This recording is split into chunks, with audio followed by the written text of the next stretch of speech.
오늘도 예술에 관심 가져주심에 감사합니다.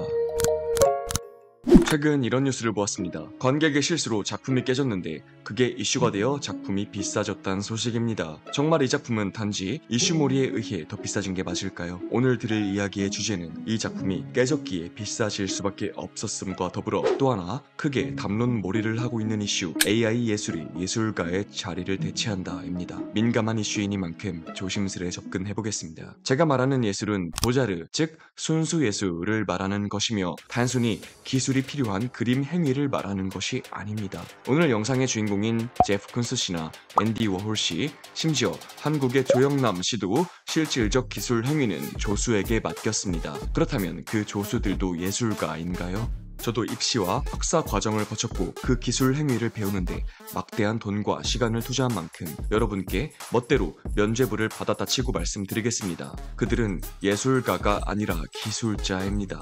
이미지를 만들어내는 행위는 기술입니다. 그리고 그 기술들을 통해 만들어진 이미지들을 작가의 의도와 함께 재생산하고 조합하여 은유를 통해 전달해내는 것이 예술입니다. 때문에 애초에 AI 예술이라는 전제 자체가 성립이 되질 않습니다. 따라서 AI가 예술가의 자리를 대체한다라는 명제도 성립되지 않습니다. AI도 의도를 가지고 은유할 수 있지 않을까? 그럼 그건 진짜 AI 예술이 아닐까? 아직은 그런 세상이 오진 않았지만 이에 대한 반박도 호술할 작품 해석과 함께 준비하였습니다. 후티어 AI가 행하는 이 기술 행위를 AI 예술이라 부르면 기술자인 본인을 예술가라 칭하고 싶은 욕망이 내재되어 있습니다. 하지만 이는 예술 행위를 AI도 할 수 있는 것이라 격하하는 꼴밖에 되지 않습니다. 아이러니하게도 본인들의 안위를 지키고 싶은 욕망이 엿보이는 AI 예술이 예술가의 자리를 대체한다라는 명제는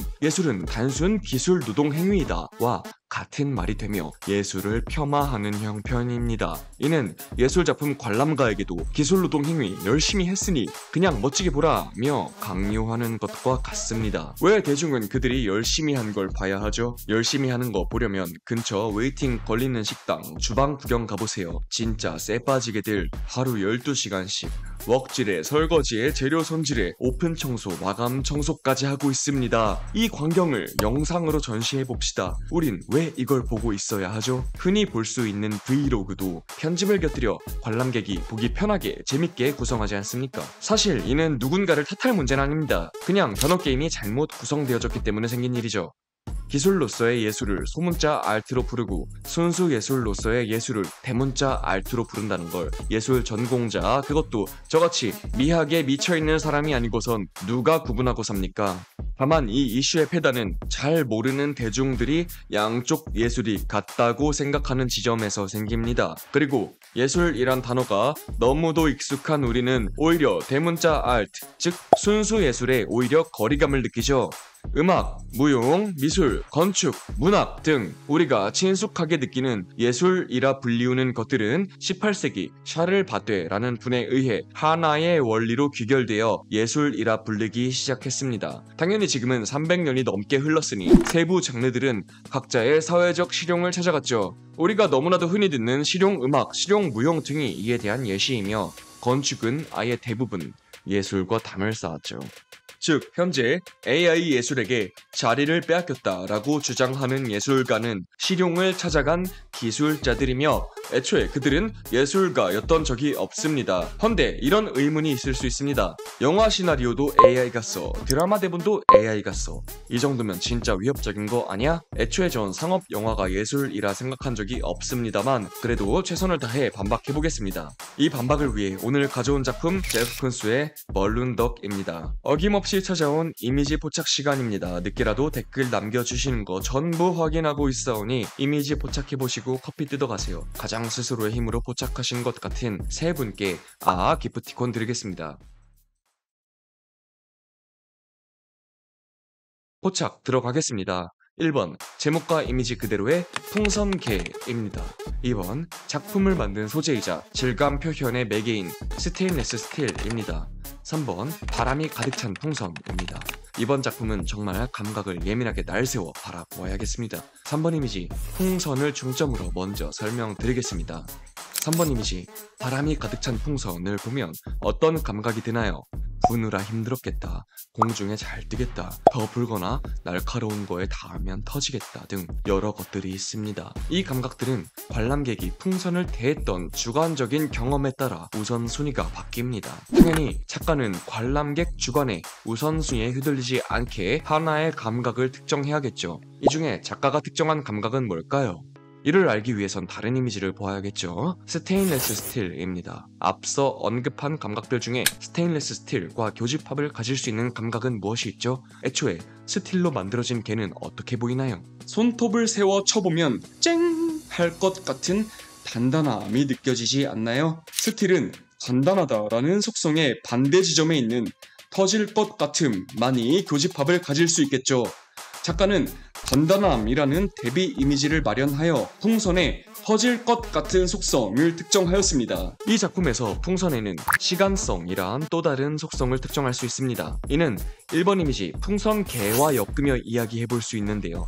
풍선이 개의 형상을 유지할 수 있는 유일한 상태는 앞서 스틸과의 교집합에서 이야기한 터질 것 같은 상태에서만입니다. 바꿔 말하자면 시간이 지나 바람이 빠지고 터지지 않을 것 같은 상태가 된다면 개의 형상을 유지할 수 없겠군요. 위와 같은 과정을 통해서 어차피 시간이 지나 바람이 빠져도 죽는 우리의 풍선 개는 가장 터질 것 같은 위태로운 상태가 사실 스틸과 같은 단단한 상태인 거야 라고 할 수 있겠군요. 여기까지 정리해보았으니 이제 오늘의 주인공 1번 이미지 풍선 개를 살펴봅시다. 자, 우리 모두 어린 시절로 돌아가 볼까요?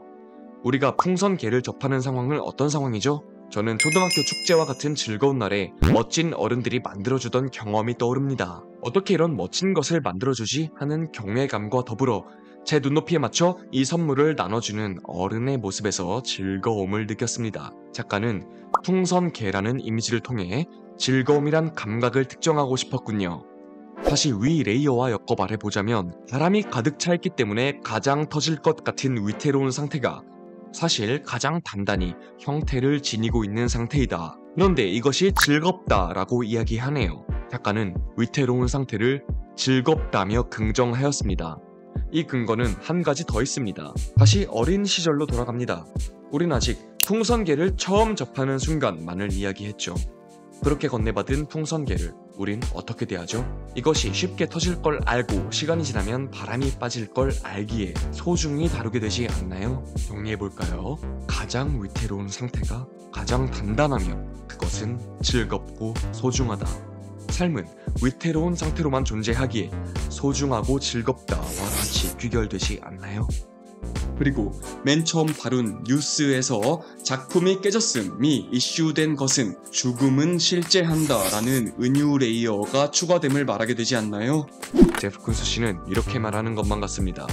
인간은 죽음을 상정하기에 삶을 긍정할 수 있는 존재이고 너무나도 깨지기 쉽기 때문에 소중하다. AI에겐 죽음이 없기에 삶도 없고 그렇기에 즐거움이란 감각도 소중함이란 경험도 가질 수 없다. 바꿔 말하자면 감각도 경험도 없이 학습만으로 사는 인간은 AI와 다를 바 없다. 즐겁지도 않으며 소중하지도 않다.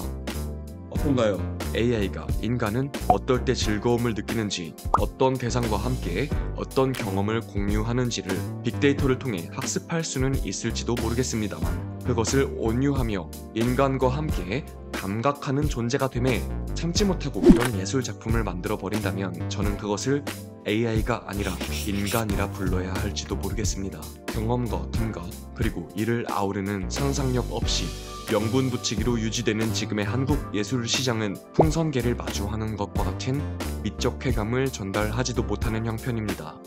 과연 그들이 AI 예술을 논할 자격은 있는 걸까? 라는 질문과 함께 영상 마치겠습니다.